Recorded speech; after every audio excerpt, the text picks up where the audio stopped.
ઘટનાક્રમ છે તે સમજવાનો ચોક્કસપણે પ્રયત્ન કરીએ। આખરે રાજા રઘુવંશીની હત્યા થઈ અને ત્યારબાદ સોનમ પકડી શકી જાય છે અને ત્યારબાદ પતિ રાજાને કોઈ પણ ભોગે મારવા માંગતી હતી સોનમ, તે વાતનો આખરે ખુલાસો થયો છે। પણ સોપારી કિલર્સ ન મારી શકે તો પણ પ્લાન બી તેણે તૈયાર રાખ્યો હતો, જ્યાં આખરે પ્લાન બી પણ તેની પાસે તૈયાર હતો અને એ અનુસાર સોનમ રાજાને ઊંચા પોઈન્ટ પર લઈ જવાની તૈયારી કરી રહી હતી અને આ ઊંચા પોઈન્ટ પર તે સેલ્ફી લેતી વખતે રાજાને ધક્કો મારવાની ફિરાકમાં હતી।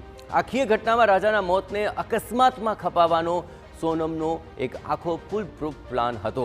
સોનમે રાજ સાથે મળીને 3 મિત્રોને પણ આ હત્યા કરવા માટેની સોપારી આપી દીધી હતી અને ત્યારબાદ રાજાની હત્યા બાદ નેપાળ ભાગવાની ફિરાકમાં હતી સોનમ। આપણે જણાવીએ કે આખરે જે શાતિર સોનમ છે તેને લઈને જો જોવા જઈએ તો એ એક બાદ એક તમામ પ્લાન બનાવતી રહી અને એ પ્લાન અંતર્ગત તેણે રાજા રઘુવંશીને મારવાના તમામ ઈરાદા સ્પષ્ટ કરી દીધા હતા। તે કોઈ પણ ભોગે રાજા રઘુવંશીની હત્યા કરવા માંગતી હતી।